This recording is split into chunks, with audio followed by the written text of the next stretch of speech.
I mean, I've studied the Silk Road, and that's kind of what has taken me on the journey that I've been on. I love history, and I love how the arts have followed this route for centuries, and so many artists and craftspeople have learnt from each other and kind of built up work and been inspired by others from all over the world, and especially along the Silk Road. The exchange of ideas, I think, is really important.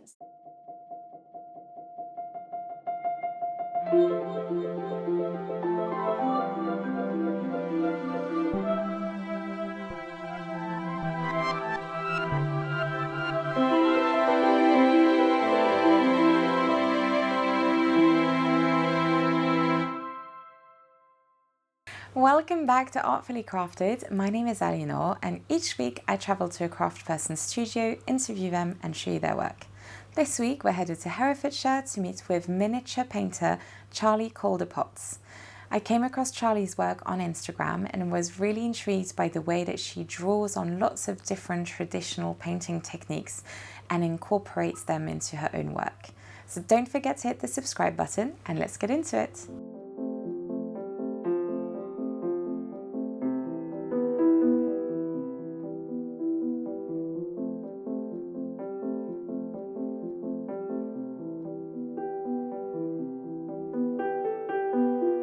Hi Charlie.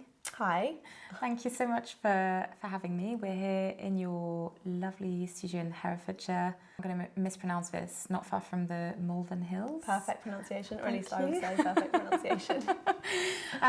So could you introduce the audience to what you do, maybe touching on some of the processes and materials that you use? Yeah, so I'm a mixed media artist.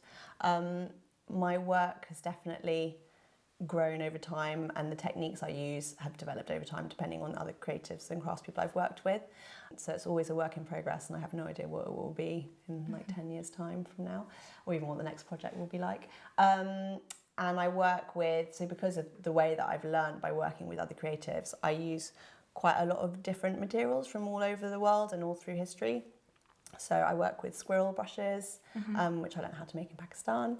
I work with sumi ink, which I learned how to use in Japan. And then I work on different, so recently I've been working on silk papers from Japan and different Japanese papers, but I've also previously worked on metal, aluminium and copper. I've worked on vellum paper for a series, and I've worked on Wasley as well.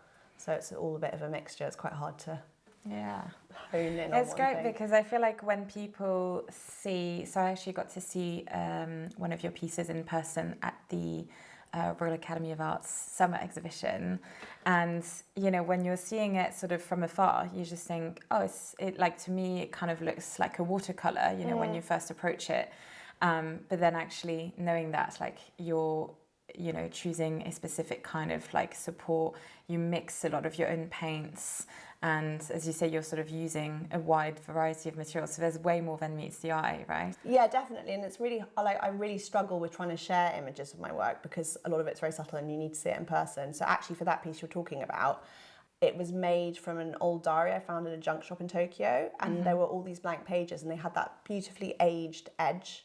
So I basically kind of made this papered backdrop for the work where you have all the edges, so it's almost like a jigsaw puzzle, but you can't really capture that in a photograph, but when you see it in person I'm hoping you notice that. So it's kind of this reuse quality to it, but it's impossible to photograph and get that across. It's very subtle. It looks it had that sort of aged kind of nature. I was almost thinking whether you'd kind of stained it with tea bags or something. I don't think I could ever recreate it. That's the thing. I love the history of a material that I'm using, not only in the context of art history, but also its physical history. So where I can, I try and reuse old bits of metal as well. And sometimes I repaint over things, but I love to have that element to my work. I think it adds to it. But yeah, no, so all those diary pages, I can never recreate it. Yeah. And a couple of people have contacted me since that show asking if I can make something similar, because that one sold quite early. And I was like, I'm really sorry, but I can't, because the pages have all been used, they've all gone, and I could never recreate it and try and fake it. Yeah, I guess you could do something similar, but it wouldn't be with that exact. No, and therefore it would lose in my mind, it would lose a lot of what makes it interesting. So you mentioned that you make brushes. I feel like that's quite an intriguing. Can you talk me through it?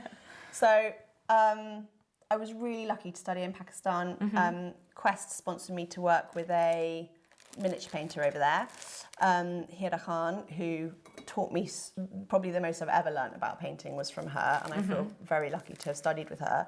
And she taught me how to make a kalam, which is a traditional Indian miniature painting brush. I've got one here.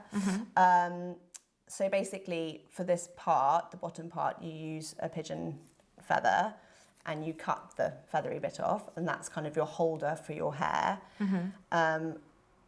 For the hair, she said squirrel tail is by far the superior thing. She said if you're really desperate, you can use a Persian cat. And luckily, we live in the countryside. There are unfortunately a lot of roadkill squirrels that I see around the place, so easy access to those. And that will probably last me a good 5 years anyway, the amount of hair I've got on there. So you cut off some hair and then you bind it, you separate them out, then you bind them together with a little bit of thread, and then you dip this is the end here, you dip that into gum arabic, which you melt down in some water, and that makes a beautiful point, and then you push it through, you get a needle, push it through. So that's the bit that you're going to use to paint? So that's the bit I'm going to use to paint. Not where the majority of the hair is? No. Huh. That's just giving me some extra leeway as I'm shoving it down into this bit.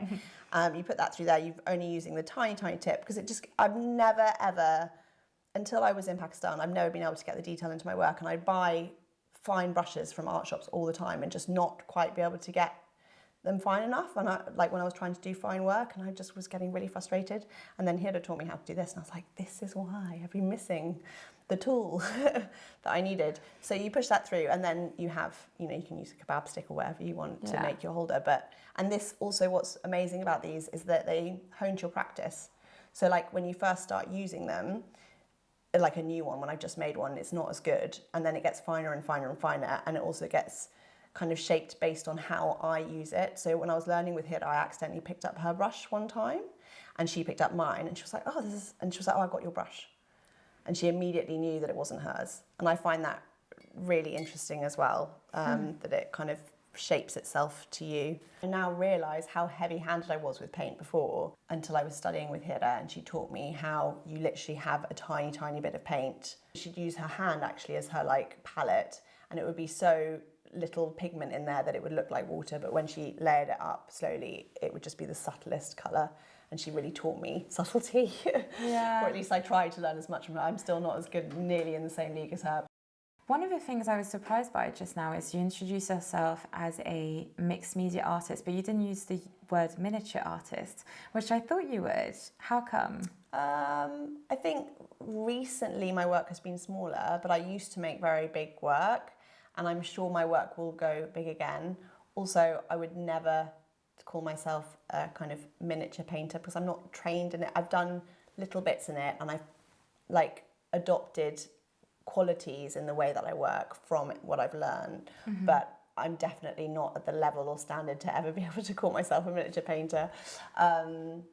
So yeah, and I never know, I love learning other crafts and learning little bits from them, but I don't have the scholarly, academic training of a 3. I mean, Hira, I think she had her university course was 4 years to become an Indian miniature painter.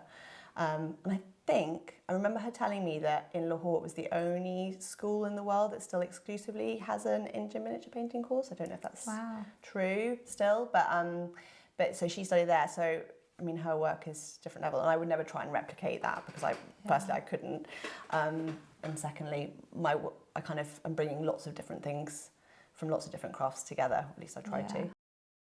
So you have worked not in this order, but you've worked in Afghanistan, Iran, Japan, Iraq as well, Pakistan, and I'm sure there's more. I mean, I know that you've also had a stint in Paris. I mean, so you've sort of worked all over.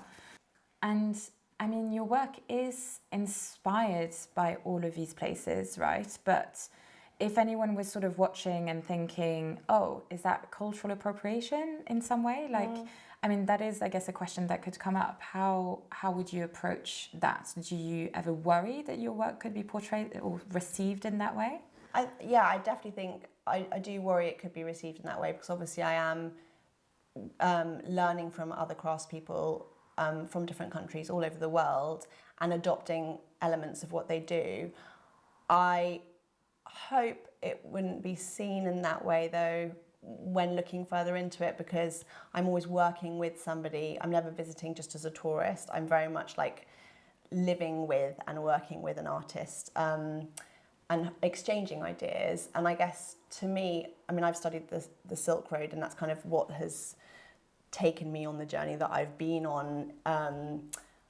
I love history, and I love how the arts have followed this route for centuries, and so many artists and craftspeople have learnt from each other and kind of built up work and been inspired by others from all over the world, and especially along the Silk Road. The exchange of ideas, I think, is really important. So to me, it's just more like a love of these arts and crafts and a passion for them, and I really want to learn more about them. I think also there's the context of you studied art history as your first degree, so I think you also come at it from that lens of actually understanding what cultural appropriation can end up being, and understanding what even like colonialism has done to the art world. And I think having that awareness, it's, you know, and being able to address that. Yeah, and we obviously have a lot of conversation, like the people, like the other artists that I've worked with, we have so many like amazing, interesting conversations, and I feel like that's where it's really important to have that direct dialogue, rather than just basing things on, you know, I could sit here and read a million books on something, but I don't think it would ever be the same as actually sitting across the table from somebody. And often when I'm working with someone, we are literally sharing a house, you know, traveling every single long bus journey of like 30 hours, sitting next to each other, chatting the entire time. Like, we're kind of completely at each other's side for that period of time. Yeah. And I feel like there's so much that can be learned from that dialogue. And hopefully, like, it's not just completely one-sided, and they get a little bit from me as well, although definitely I get a lot more from them.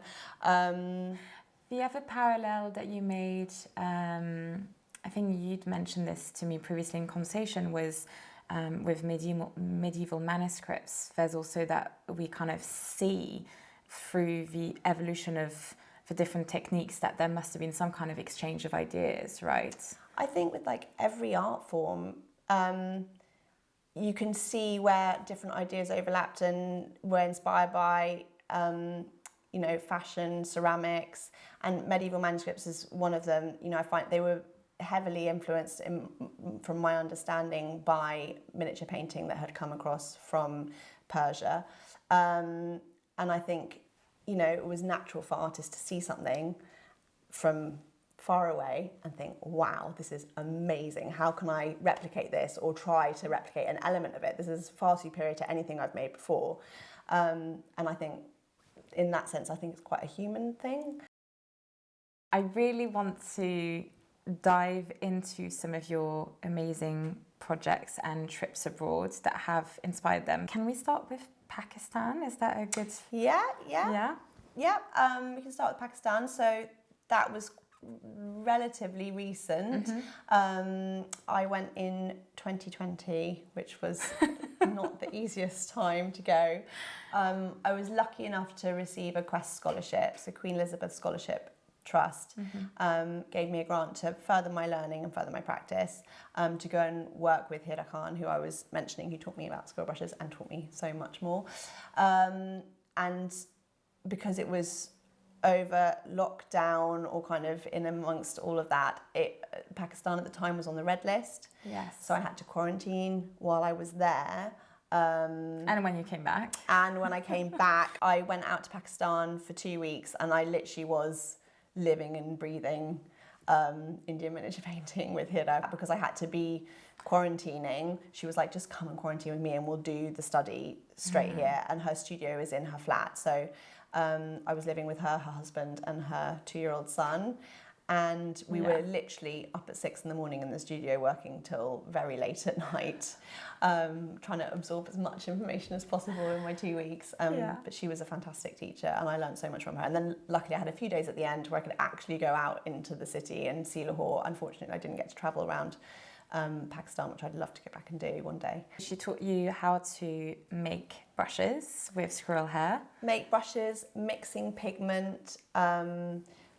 She taught me to use shells as my pigment holders, which I now, all these things that I've learned by working with other creatives have become a daily part of my practice. Now that I've learned it will never be unlearned. It's just like a part of my daily life. She was a fantastic teacher.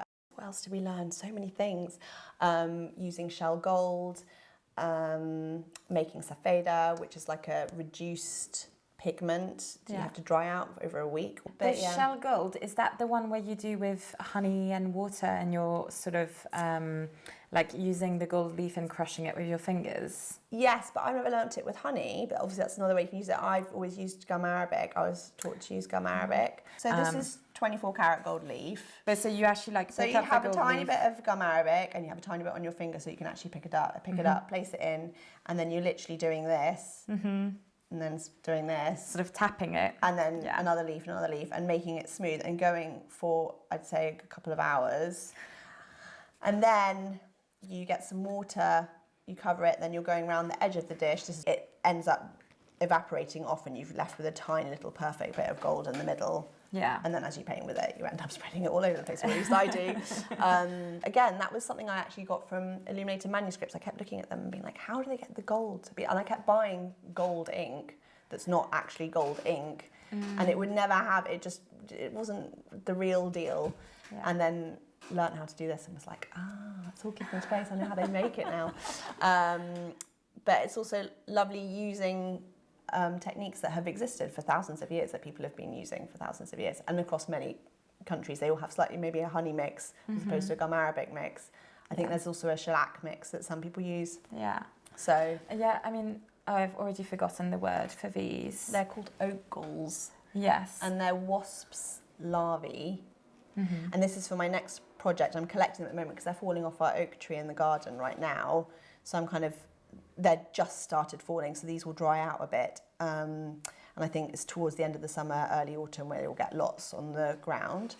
And they used to soak them in cow's urine, I think, or sheep's urine, one of the urines, in medieval times for manuscript painting, so it would make ink. And then they put in something to oxidize, so it would be like a piece of metal. Yeah. And that's how you would then drain it and run it down to make ink. And I'm going to be using these in my next project. So I'm currently collecting, but I haven't made any ink yet, and I'm hoping, I've got a recipe, so I'm hoping that I will be able to successfully make it. But again, it's something that's been done for thousands of years. And that's the thing, it's using all these like natural materials. It's great to be able to adopt these ancestral methods, whether they're from here or wherever all over the globe. It's great. And it's nice that they're still being used. Like, you don't want the ability to do them to die out, like the knowledge of it. I hope it has a bit of a resurgence and people start using them again.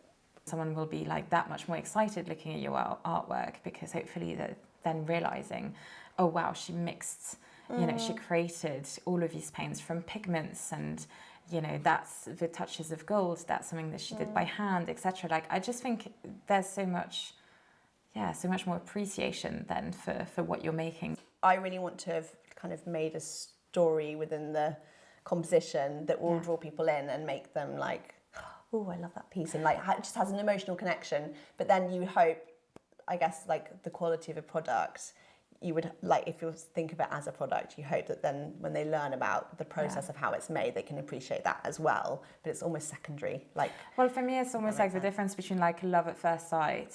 Yeah. But then like a long-lasting love of like, you know, like sort of like deepening through understanding, etc. It's like you want to grab their attention, but then you sustain it by sort of hopefully having like more depth to the artwork, I think. Yeah. But that's just me. No, but I'm similar to you. But this is why like I want to learn all these crafts, because I'm exactly the same. Yeah. I just like look at stuff and I'm going to say, how did they make that? Oh my gosh, I want to know every single little detail of the process. So I'm the same. I think that's the kind of a conversation I have with lots of people working in crafts, is that you kind of wanted to go and study art maybe, but then you ended up in a course that was quite conceptual, and so then it didn't feel quite right. And then I only lasted 6 weeks. It wasn't very long. I don't even know if it really counts. I did 6 weeks in art foundation course. Yeah. But I mean, maybe it would have changed, but there was definitely at that time just a really big focus on conceptual art. And from what I could see from the course ahead, we weren't going to be learning kind of specific techniques, and that's what I really craved to learn. And I kind of thought, well, maybe art isn't for me, or at least an art degree isn't for me. So like I applied to do art history and philosophy, thought I'd love philosophy, hated philosophy, and only lasted a term where I dropped my philosophy logic, module. Which I can understand. There's the logic, it's the equations. I was like, I didn't think this was maths. I can't do maths. So no, I didn't like the logic side of philosophy, but then fell in love with theology, and I actually also did biblical studies, which I found fascinating.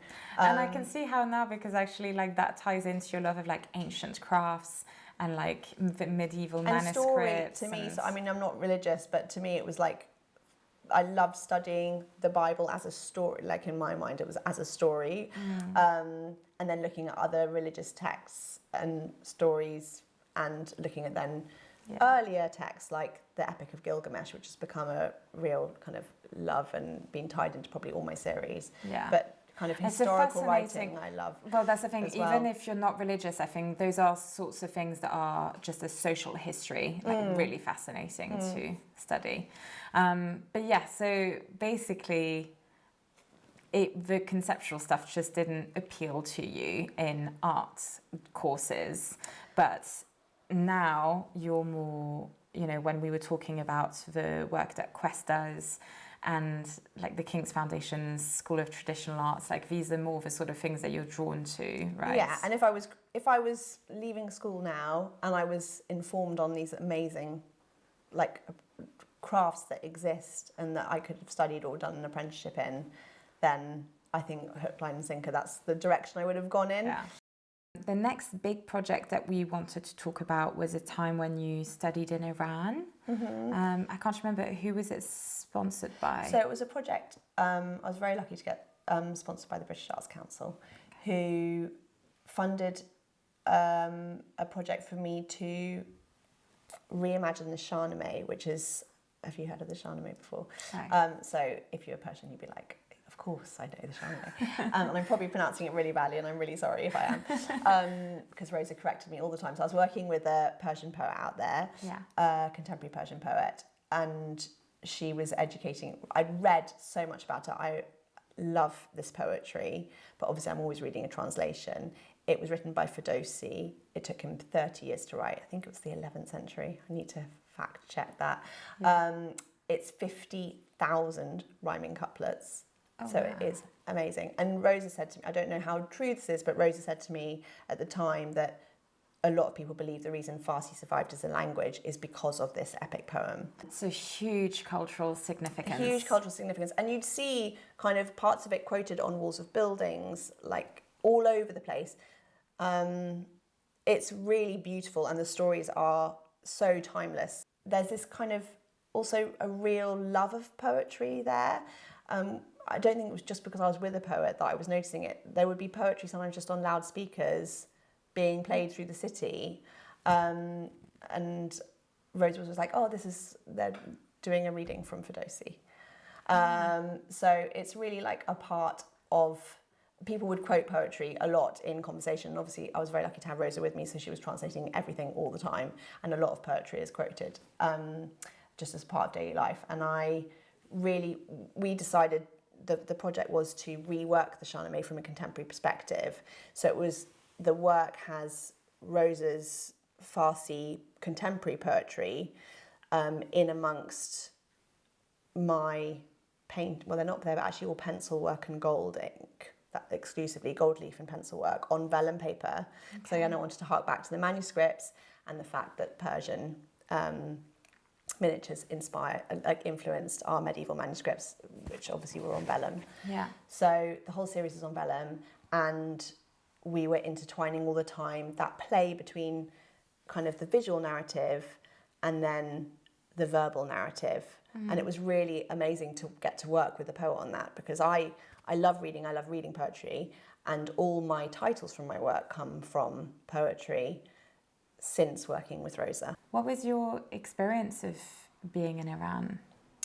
So, I mean, I had a fantastic experience being there with Rosa. Obviously, I was hugely privileged to be working with her and having a translator and friend with me the whole time.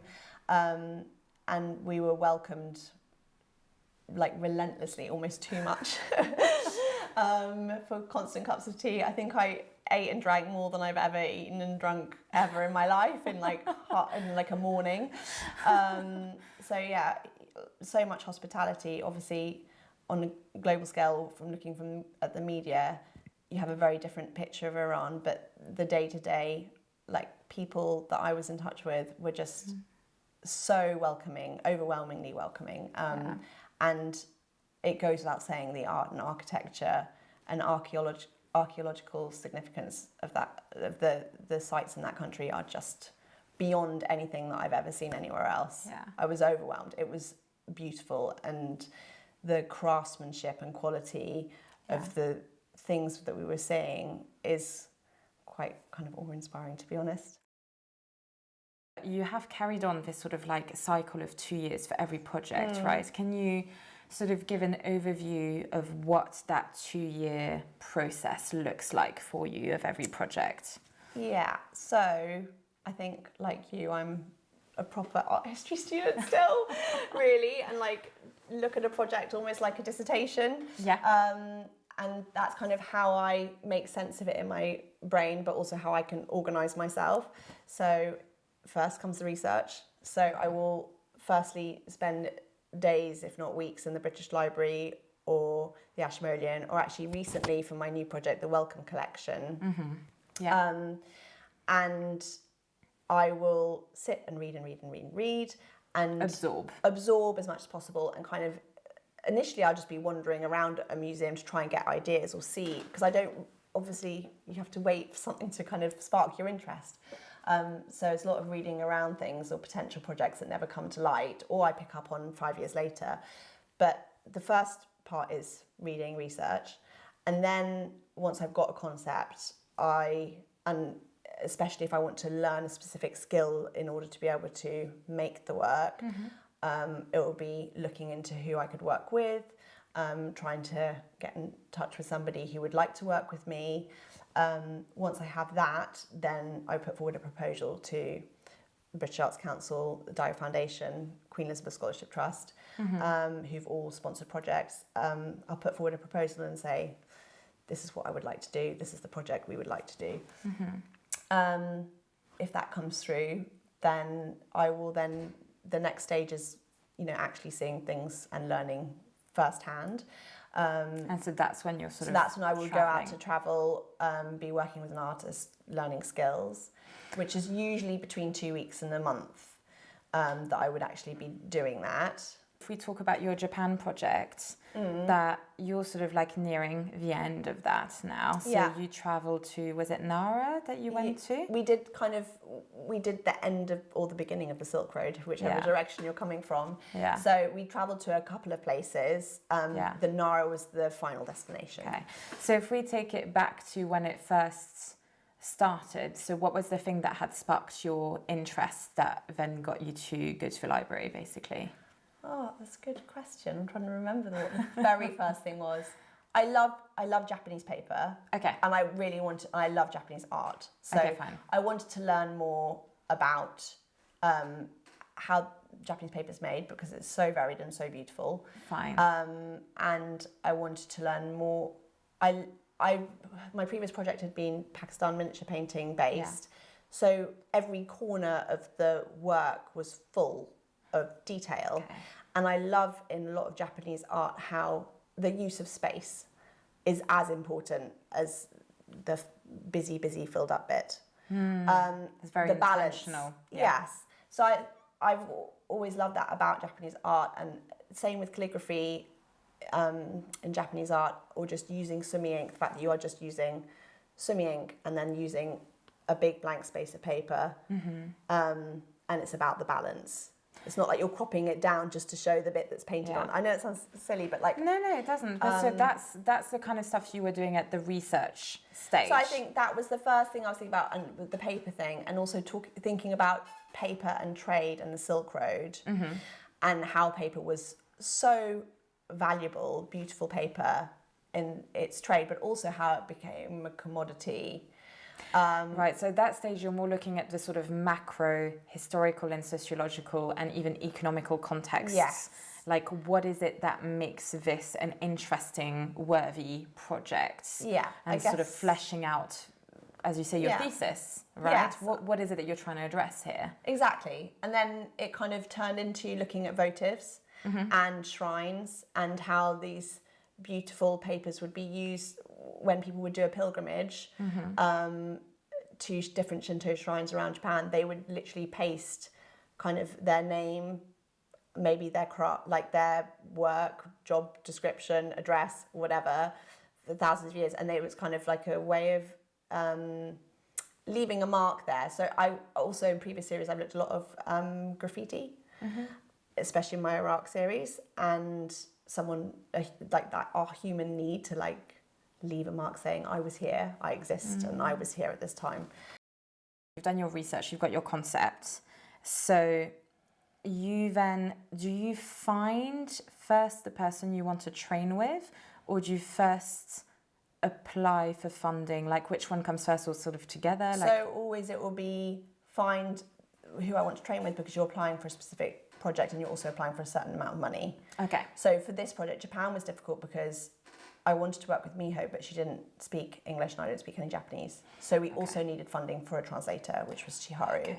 So I needed to apply to Daiwa with all my costings very carefully done for every night where we were staying, every museum we needed to enter, and then obviously for Chiharu and Miho to be covered as well. The whole point in the Daiwa Foundation is for us to exchange ideas, so also for her to be inspired as well. She's also responding. Yes, exactly. Yeah. So it's about the dialogue again, like we were talking about earlier.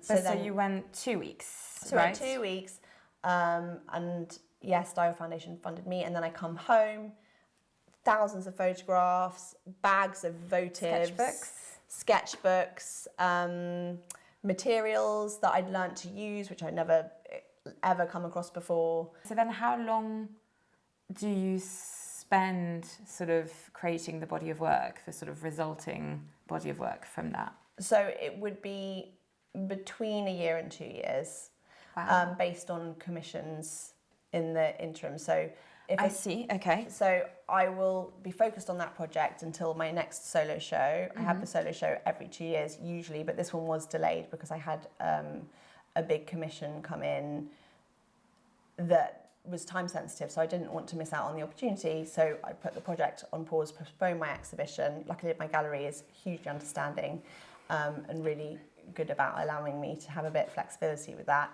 Yeah. What's the name of it? They're called the Foss Gallery, and I've been exhibiting with her, I think, for like 15 years now. Oh, wow. That's really unusual to have relationship. That long term. But she has that with all her artists. And I think this is, again, like a shout out to gallery owners who really, really invest in their artists in terms of giving them opportunity to, the freedom to create what they want to create, because my work changes every series and she's always got a bit of a risk when she says I can have a solo show, because she doesn't know what I'm going to make next. You know, how do you sustain yourself? You know, you'll have had the earnings from the previous solo show, but it's quite hard, I mean, to not have sort of any income in that time. And so then it's, you know, taking on commissions, but there's a balance, right? A balance of not taking so many commissions on that you then can't actually work on that long project. So it's a bit of a...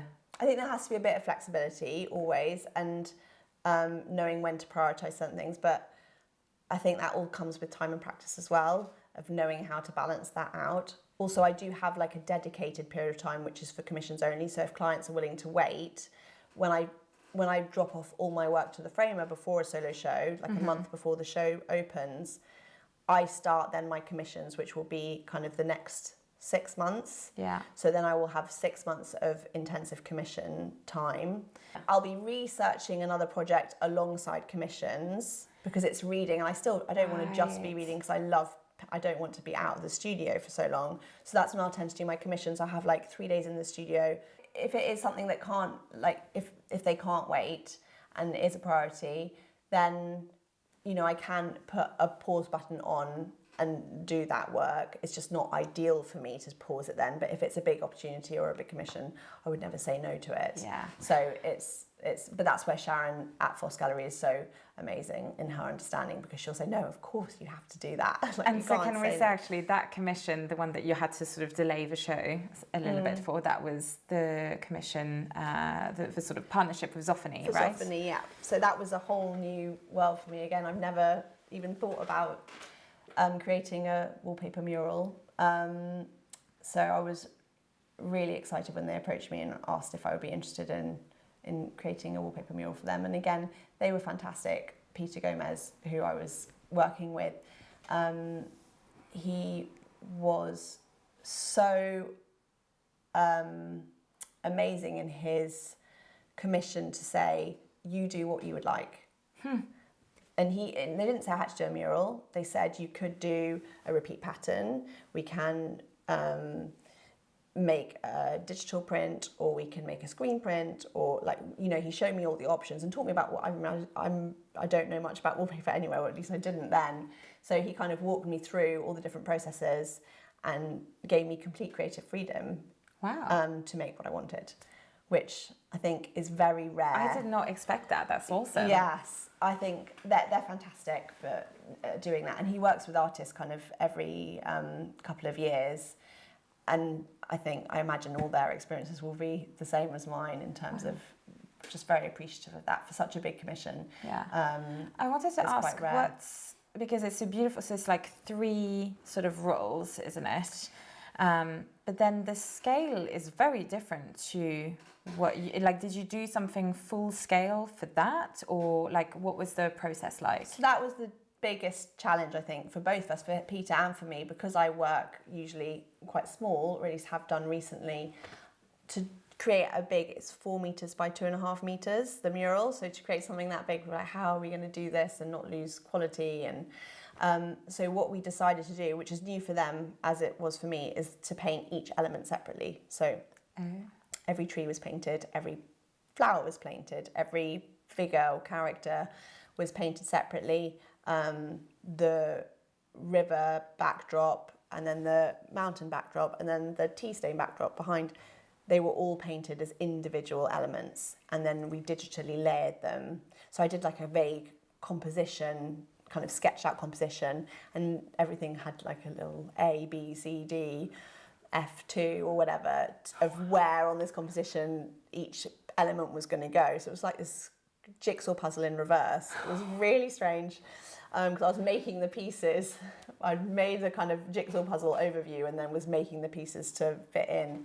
But it worked. I mean, It did work. But for both of us, we were like, are we mad for doing it this way?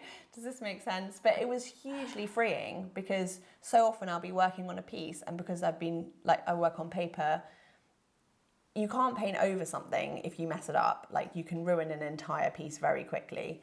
So to make something, be like, I'll just paint another bird, I'll paint another tiger, I'll paint whatever, and we don't have to use it. And we could plonk it there, or we could plonk it over here, or we could get rid of it entirely. So the freedom it gave me, and I think the bravery I managed to bring to the piece, was because of the way that we were making it, because it just didn't matter if I painted something that was a bit rubbish, because we didn't have to use it. Did you count how many elements you made? I didn't, but oh my gosh, there must have been thousands, surely. I mean, if you think of every leaf, yes, but like in terms of plants, flowers, animals and stuff, there were definitely hundreds. Wow. But it was so fun. Like, I loved it. I really, really loved it. And I would, it was something I'd never thought about making or doing ever. So they approached you. And when they approached me, I was like, oh, this sounds so fun. Especially after my first meeting with Peter, where I knew that I'd have so much freedom to make something that I really wanted to make. So no, and the paper as well that they've used for the print is really different to anything I've seen before. It's like it's almost got like a shimmer to it. It's really beautiful. It's really high. I mean, the thing with Zoffany is their quality is stunning. It is nice doing something for such a high-end company, and the paper has got, because a lot of my work does include gold leaf. We were trying to work out how we could, because obviously you can't print gold leaf, it just would look flat and rubbish if I'd used it in the actual work. So we're like, how can we replicate that element? And then Peter showed me this paper, and it's kind of, it almost looks like a fabric. Yeah. Kind of, it's like, you can see the texture, and then it's got this beautiful sheen to it. And again, talk about photographing. Like, I cannot capture it properly in a photograph, the mural, of the quality of the paper, but it's just got this beautiful shimmer to it, which kind of brings it all to life a bit. So it kind of does what the gold does in my small miniature work, but on a bigger scale. That's wonderful. So speaking of commissions, obviously Zoffany was like, I mean, it's a huge commission by a very well-known brand, etc. But if you have a private client who, you know, maybe through having seen this episode wants to reach out, what's that process like, and how personal can you make the commission? So I think a lot of people can be intimidated by commissioning an artist, especially if they haven't done it before, but I don't think it should be an intimidating process. So I'd like to be able to share as much as possible. It's what would start, I kind of make family portraits, I guess would be the loosest way to describe them. So they'll kind of be in my style, but the people, the characters are, you know, parents, grandparents, children, and then all the different elements like hidden. I mean, I kind of again want it to be a story, but also like an amalgamation of a life or a shared life often. So it will include, for example, family pets and things like that, so dogs and cats or whatever, but then also could include a favourite animal hiding in a tree, or a specific book, or actually a recent one includes like favourite pieces of music, the first three notes of it's being sung by the birds in gold. I kind of have like an hour and a half chat with them, and we talk about things that I've done in the past, try and give them some ideas, but also say, right, you need to go away for 2 months and pull together a pictorial library of like maybe a carpet that you've had in every home since you were small, or like a jumper, or a cuddly toy, or a vase. So looking at things around their home that to them mean home, and then I will bring it all together. What about the people element? I think that's the hardest thing for both of us, as in the client and myself. I always use my own photographs in my work, except for these family portrait commissions, because obviously I'd have to charge quite a big fee if I had to go take the photographs, and a lot of them, the commissions can come in from abroad anyway, so I have to rely on them giving me the pictures. So I started off, when I first started doing these about 5 years ago, I would say, oh, can you send me like a couple of pictures of, you know, the people you want in there. Very quickly realised that I needed like at least 10, if not 20 photographs. And for them not to be someone literally what I was just doing, just grinning. You're taking a picture. So I kind of, but then because they got 2 months, or about 2 months to kind of collect all the imagery together, they can start being aware of trying to catch someone off guard, take a little picture when they're kind of looking at there. Because also I want my characters within the composition to interact with each other. So if everyone's just looking out straight at you, there's no interaction between them, so it doesn't feel like part of the story. So you want the heads turned and kind of looking down, looking up, whatever. So I kind of try and explain that, and also now have quite a lot of examples to show them of like what they're kind of aiming for. And so far they've all done a great job. Might have needed a little bit of help along the way, but it's just, and it also gives me lots of options. Like basically when I get all that information through from them, I want as many options as possible. I probably won't include everything. I'll probably only include about 70%. And that's the other thing. So we have a follow-up call to say, what are the most important things from this list of things you sent me? What are the things that absolutely have to be in? And what are the things that would be a nice touch to have them, but if it doesn't work, leave it out kind of thing. So where you have a bit of artistic license, exactly, right? Exactly. So then and then also I'd usually get them to look at previous work I've done, tell me the palette that they like. So like, I love the colours you've used here. I'm not so keen on these colours. So I can have an idea of what would work for them. I don't want to produce a painting if they hate kind of, I don't know, green and do a really like overly over the top kind of garden piece. So it's really helpful just getting an idea of their palette and their preference as well. Yeah. So gosh, you make it so bespoke to them. It's really quite collaborative. It is, exactly. And it's also really lovely because, you know, you're making something that hopefully will stay in a family forever, or like at least for a very long time, as long as it's not hanging behind the door in the loo. You know, that's not its destined place. But no, it's really lovely. And also, even if you've never met them, you get to know them quite well. I think that's probably like similar, I guess, with interior design, of like people have to tell me how they live, how they move around the space, you know, do they host, how many people, who it is, you know, all of this. You end up learning a lot about like family dynamics, and like, you know, whether they're like working a lot or like what they do in their leisure time, etc. Like, you have to get people to be quite vulnerable in a way. Like, the more you know about them, the more you can do them justice. Sometimes something you're being asked to paint is not something I would naturally paint, and so you're pushed outside your comfort zone. But then you like love what you've learned by doing it. And I think that's where commissions, when you talk about inspiration or having the time to experiment in the studio, I also think commissions can offer that as well, because you will sometimes be forced to look at doing something that you would never have naturally have gone to, and then actually fall a little bit in love with it, or learn something you hadn't learned before. So I feel like they all hold their place. So I really enjoy that, because I'll often learn a lot about, not only about the client that I'm working for, but also I might kind of learn about a whole different world I hadn't even thought about before. There's always an interesting story to find, I think. So if someone wanted to commission you for something, how far in advance would you recommend they contact you? Like as early as possible. As early as more in advance. So like I said, if there was, I'd say the absolute earliest I could ever do something is 2 months in advance. But that would be based on probably having to pause something, like I said, my big 2-year project. So if there was like an urgency for something and they couldn't wait, then there would hopefully be time to fit it in. Maybe not, though. It depends on where I am within like if I'm leading up to a show, then there's just no way. It's 6 months to a year, I'd say, is the kind of sweet spot. And also it gives them time to collect everything together. You know, it's such a, I really love making something that they are going to love. And to have the quality behind it, you want enough time for them to think about what they really want included. So final question.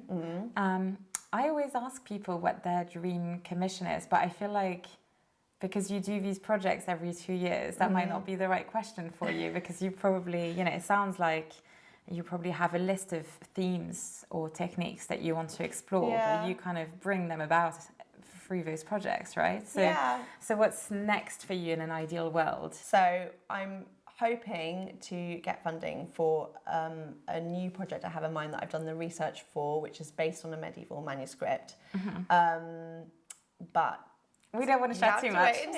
Yeah, exactly. So that will hopefully be the next one, which I will be starting in September. It's just, I love that each project, as you say, is like a whole research and a whole new world.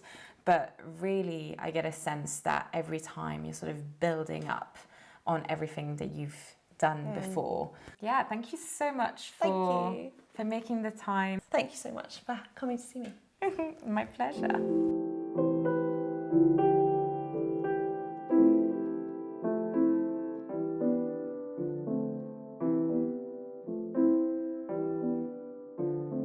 I've linked Charlie's website below if you have any questions for her about the traditional techniques she uses. Please leave them in the comments and we'll do our best to answer them. Thank you for watching. It means a lot, especially as at the moment this channel is entirely self-funded. So please spread the word. Like, share and subscribe. See you next week. Yeah, I want to say homage. How do you pronounce it? I would say homage or homage as well. Like I would say homage, but then I Sorry, guys. I'm not French, so homage.